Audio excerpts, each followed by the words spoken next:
यूहन्ना, यीशु का सबसे प्रिय शिष्य। आज हम जानेंगे वो रहस्य जो रोम की ज्वलंत आग के बीच एक दिव्य साक्षी बन गया। यूहन्ना उबलते तेल से कैसे बचा? उस समय रोमी साम्राज्य अपनी ताकत के चरम पर था। रोम के बादशाहों का शासन पूरी दुनिया पर था और जहां जहां उनका शासन था वहां उनका एक ही नियम चलता था, जो उनके खिलाफ बोलेगा वो जिंदा नहीं रहेगा। लेकिन इसी अंधेरे दौर में एक आदमी था जो किसी राजा से नहीं डरता था। उसका नाम था यूहन्ना। यूहन्ना जो यीशु मसीह के सबसे करीबी शिष्यों में से एक था। वही यूहन्ना जिसने आखिरी भोजन में यीशु के सीने पर सिर रखा था। वही जिसने क्रूस के नीचे खड़े होकर मसीह की अंतिम सांसें देखी। जब बाकी सब डर के मारे भाग गए, तब भी यूहन्ना वही खड़ा रहा। यही वजह थी कि उसे बाद में प्रेम का प्रेरित कहा गया। लेकिन उसका जीवन सिर्फ प्रेम का नहीं था, बल्कि आग, दर्द और विश्वास की परीक्षा का प्रतीक भी था। यीशु के स्वर्गारोहण के बाद शिष्यों ने पूरे रोमी साम्राज्य में सुसमाचार फैलाना शुरू किया। पतरस रोम की ओर गए, थॉमस भारत की ओर, और यूहन्ना एशिया माइनर के इफिसुस नगर में बस गए। वहां उन्होंने चर्चों की स्थापना की, लोगों को प्रेम, क्षमा और सत्य का संदेश दिया। लेकिन रोमी शासकों को यह बात पसंद नहीं आई। उनके लिए यह संदेश उनकी सत्ता को चुनौती देने जैसा था। धीरे धीरे यूहन्ना का नाम उस दौर के राजाओं तक पहुंच गया। वो व्यक्ति जो हर जगह यीशु का नाम लेता था, जिसने कई लोगों को मसीह के मार्ग पर चलने को प्रेरित किया, अब साम्राज्य के लिए खतरा बन गया था। रोम के सम्राट डोमिशियन ने आदेश दिया कि उसे गिरफ्तार किया जाए। सैनिकों ने इफिसुस से उसे पकड़ लिया और जंजीरों में जकड़कर रोम लाया गया। जब उसे अदालत के सामने पेश किया गया, तब सम्राट ने कहा, सुना है तुम यीशु नाम के किसी व्यक्ति को ईश्वर कहते हो। यूहन्ना ने शांत स्वर में उत्तर दिया, वो केवल व्यक्ति नहीं, परमेश्वर का पुत्र है और वही सत्य है। सम्राट हंस पड़ा। अगर तुम्हारा ईश्वर सच में इतना शक्तिशाली है, उसने कहा, तो देखते हैं क्या वो तुम्हें बचा पाता है। यूहन्ना को मौत की सजा सुना दी गई। उसे उबलते हुए तेल के कड़ाह में डाला जाना था। हजारों लोग उस दृश्य को देखने इकट्ठा हुए।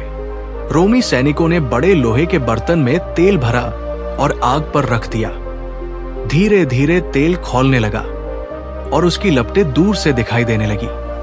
किसी के भी शरीर पर वो एक बूंद गिरे तो उसकी चीख निकल जाए।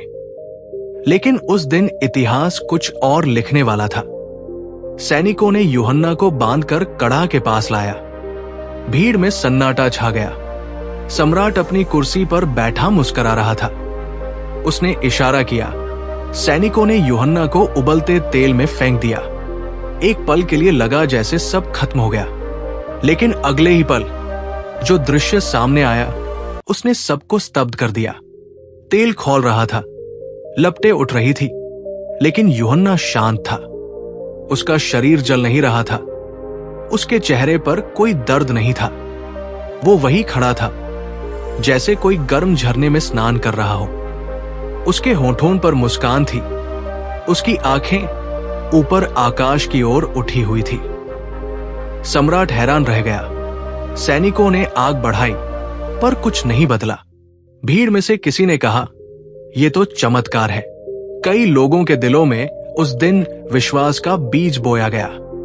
सम्राट को लगा कि इस व्यक्ति को मारना अब और उसके अधिकार से बाहर है। उसने आदेश दिया, इसे यहां से निकाल दो, इसे मरने मत दो। इसे द्वीप पर भेज दो जहां कोई न पहुंचे। और इस तरह यूहन्ना को पाटमोस नाम के एक निर्जन द्वीप पर निर्वासित कर दिया गया। पाटमोस एक छोटा सा पत्थरीला द्वीप, चारों ओर समंदर, न कोई साथी, न कोई सुविधा। वहां यूहन्ना ने अपने जीवन के सबसे कठिन लेकिन सबसे गहरे आध्यात्मिक पल बिताए। दिन में वो एक गुफा में प्रार्थना करता, रात में समुद्र की लहरों को देखता। वहां उस एकांत में उसने वो आवाज सुनी जिसने पूरी बाइबल का सबसे रहस्यमय ग्रंथ लिखा, प्रकाशित वाक्य। वो वही आवाज थी जिसने कहा, मैं हूं पहला और अंतिम, मैं हूं जो जीवित था और अब सदा के लिए जीवित हूं। यूहन्ना ने लिखा, मैं आत्मा में था प्रभु के दिन और मैंने अपने पीछे तुरही की सी आवाज सुनी। उस गुफा में उसे वो दर्शन मिले जो आज तक मानव इतिहास की सबसे गहरी भविष्यवाणियां कही जाती है। पाटमोस का द्वीप चुप था, लेकिन उस चुप्पी में स्वर्ग की आवाज गूंज रही थी। हर रात जब यूहन्ना तारों को देखता तो उसे यीशु की बातें याद आती, मैं तेरे साथ हूं दुनिया के अंत तक। वो अकेला था, पर कभी अकेलापन महसूस नहीं करता था, क्योंकि उसके भीतर वो उपस्थिति थी जो आग में भी उसके साथ चली थी। दिन के उजाले में जब सूरज पत्थरों पर जलन छोड़ता, वो बैठकर लोगों के लिए प्रार्थना करता। रात के अंधेरे में जब समुद्र की लहरें टकराती, वो उस आवाज को सुनता जो कहती थी, यूहन्ना, जो तू देखता है उसे लिख। और उसी आवाज ने उसे वो दर्शन दिए, 7 मोहरें, 7 तुरहिया, 7 कलीसियाएं। उसने भविष्य के वे दृश्य देखे जिनमें अच्छाई और बुराई की आखिरी लड़ाई दिखाई गई थी। लोग कहते हैं कि उसने वो सब अपनी आंखों से देखा था। पशु का उदय, युद्ध, आग और फिर एक नए आकाश का निर्माण। लेकिन उसके भीतर डर नहीं था, क्योंकि उसने वही देखा जो हर विश्वासी के दिल में बसा है। अंत में जीत प्रेम की ही होती है। वर्षों बीत गए। सम्राट डोमिशियन की मृत्यु के बाद नए सम्राट ने दया दिखाई और इस तरह कई साल बाद यूहन्ना को वापस इफिसुस लौटने की अनुमति मिली। वो अब बूढ़ा हो चुका था। उसके बाल सफेद, चाल धीमी, पर आंखों में वही रोशनी थी जो तेल में भी बुझी नहीं थी। जब लोग उसे देखने आते, वो मुस्कुराकर कहता, बच्चों, एक दूसरे से प्रेम करो। कई बार शिष्य पूछते, गुरु, आप हर बार यही क्यों कहते हैं? वो जवाब देता, क्योंकि यही सबसे बड़ा आदेश है। अगर तुम प्रेम करोगे तो बाकी सब अपने आप समझ जाओगे। इफिसुस में उसने अपनी बाकी जिंदगी बिताई। लोग कहते हैं जब वो बहुत बूढ़ा हो गया था और चल नहीं पाता था, तो उसे कुर्सी पर उठाकर सभा में लाया जाता था। वो भीड़ की ओर देखता और कहता, प्रेम ही जीवन का सार है। कभी कभी वो अपने उस अनुभव की बात करता जो उसे उबलते तेल में मिला था। वो कहता, वो आग मुझे नहीं जला सकी, क्योंकि मेरा परमेश्वर उस तेल में भी मेरे साथ था। लोग उसकी आंखों में झांकते और उन्हें लगता जैसे वो आग आज भी वहां जल रही है, पर अब वो आग विश्वास की थी, न कि दर्द की। कहा जाता है कि अपनी आखिरी सांस तक उसने सुसमाचार सुनाया, लोगों को लिखा, सिखाया और सबसे बढ़कर उन्हें प्रेम करना सिखाया। वो एकमात्र प्रेरित था जिसने शहादत नहीं दी, क्योंकि उसका जीवन ही एक चमत्कार था। और फिर एक दिन वो चुपचाप चला गया। न कोई युद्ध, न कोई शोर, बस एक शांति, जैसे समुद्र की लहरें किसी आत्मा को विदा कर रही हों। लेकिन उसका संदेश वही रह गया। आग में भी, अकेलेपन में भी, निर्वासन में भी विश्वास डगमगाना नहीं चाहिए। हर आग अपने पीछे राख छोड़ती है, पर यूहन्ना की आग ने रोशनी छोड़ी। वो आदमी जिसने उबलते तेल में खड़े होकर भी मुस्कुराना सीखा, अब एक प्रतीक बन चुका था, विश्वास का, प्रेम का और धैर्य का। कई सदियां बीत गई, पर उसकी कहानी आज भी वही संदेश देती है। विश्वास सिर्फ चमत्कार देखने के लिए नहीं होता, विश्वास खुद एक चमत्कार होता है। जब दुनिया कहती है अब तेरी कहानी खत्म, और तू मुस्कुराकर कहता है मेरा परमेश्वर जीवित है, वो है सच्चा विश्वास।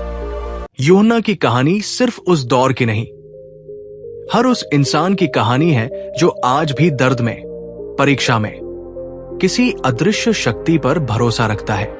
कभी कभी परमेश्वर हमारी परीक्षा आग से नहीं, बल्कि आग में रख कर लेते हैं, क्योंकि वो देखना चाहते हैं कि हमारा विश्वास सच्चा है या दिखावा। जब वो हमें तपिश में रखते हैं तो वो आग को नहीं बदलते, वो हमें बदल देते हैं। पाटमोस के तट पर बैठा वो बूढ़ा आदमी जब समुद्र की लहरों को देखता था तो उसे एहसास होता कि जिस आग से वो गुजरा वो उसी परमेश्वर की थी जिसने उस लहर को बनाया। उसने वहां बैठकर प्रकाशित वाक्य लिखा, वो ग्रंथ जो इतिहास नहीं बल्कि भविष्य था। उसने लिखा, मैंने नया आकाश और नई पृथ्वी देखी। उसकी आंखों ने वो देखा जो किसी मनुष्य ने पहले नहीं देखा था। जब सबने कहा तू खत्म हो गया, उसने कहा मेरा समय अब शुरू हुआ है। और यही था उसका सबसे बड़ा चमत्कार। उसने हमें 3 बातें सिखाई। पहली, विश्वास की स्थिरता। दूसरी, प्रेम की गहराई। तीसरी, आशा की लौ। विश्वास की स्थिरता, क्योंकि जब शरीर दर्द में था तब भी उसका दिल परमेश्वर में था। प्रेम की गहराई, क्योंकि उसने हर यातना के बीच कहा, एक दूसरे से प्रेम करो। वो जानता था कि प्रेम ही वो शक्ति है जो किसी भी साम्राज्य से बड़ी है। और आशा की लौ, क्योंकि अंधेरे द्वीप में भी उसने कहा, मैंने नया आकाश देखा। जिस व्यक्ति ने सबसे पहले अंत देखा वो ही पहला था जिसने नई शुरुआत भी देखी। उसकी कहानी हमें ये सिखाती है कि सच्चा चमत्कार तब होता है जब इंसान हार मानना छोड़ देता है। अगर यूहन्ना डर गया होता तो उसका नाम इतिहास में नहीं होता, लेकिन उसने डर को नहीं, परमेश्वर को चुना। लोग पूछते हैं, क्या सच में वो तेल में नहीं जला? शायद इतिहास के पास सबूत न हो, पर विश्वास के पास अनुभव है। और अनुभव इतिहास से बड़ा होता है, क्योंकि कुछ बातें किताबों में नहीं लिखी जाती, वो आत्मा में बस जाती है। जब वो अपने अंतिम समय में बोला, हाँ मैं शीघ्र आने वाला हूं, तो वो सिर्फ एक पंक्ति नहीं थी, वो हर उस इंसान के दिल की आवाज थी जो आज भी उम्मीद रखता है। यूहन्ना के जाने के बाद भी पाटमोस की हवाएं उसकी कहानी सुनाती है। वो कहती है, एक व्यक्ति था जो आग में भी मुस्कुराया, क्योंकि उसने जाना था आग सिर्फ शरीर को छूती है, आत्मा को नहीं। तो जब भी तेरे जीवन में संकट आए, जब तेरे चारों ओर उबलता तेल हो, जब तेरा मन कहे अब मैं खत्म हूं, तब यूहन्ना को याद कर। वो व्यक्ति जो आग से नहीं, आग के बीच में परमेश्वर को महसूस करता था, क्योंकि जिसे मसीह थामे हुए है उसे कोई आग छू नहीं सकती। यूहन्ना की कहानी सिर्फ इतिहास नहीं, एक पुकार है। विश्वास करो, प्रेम करो और आशा कभी मत खो, क्योंकि जो अपने विश्वास पर अडिग रहता है वो हर आग से सुरक्षित निकलता है। और शायद इसीलिए आज भी जब कोई इंसान अपनी परीक्षा में हारने लगता है तो आत्मा के किसी कोने से एक धीमी आवाज आती है, डर मत, क्योंकि मैं तेरे साथ हूं। अगर इस कहानी ने तुम्हारे दिल को छुआ है, अगर यूहन्ना का विश्वास तुम्हें भी अपने जीवन की आग में मजबूत बनने की प्रेरणा देता है, तो इस सफर को यही मत रोकना। हमारी इस सीरीज में आगे की कहानी और भी अद्भुत है, क्योंकि अगली बार हम जानेंगे कैसे परमेश्वर ने इशाक और रिबका को एक दूसरे के लिए चुना और कैसे उनका प्रेम सिर्फ एक रिश्ता नहीं बल्कि आस्था का वादा था। तो अगर तुम भी विश्वास की इस यात्रा को आगे बढ़ाना चाहते हो तो चैनल को सब्सक्राइब करो और बेल आइकन जरूर दबाओ, ताकि अगली कहानी इशाक और रिबका की प्रेम कथा सीधे तुम्हारे दिल तक पहुंचे, क्योंकि विश्वास की हर कहानी एक नए प्रकाश की शुरुआत होती है।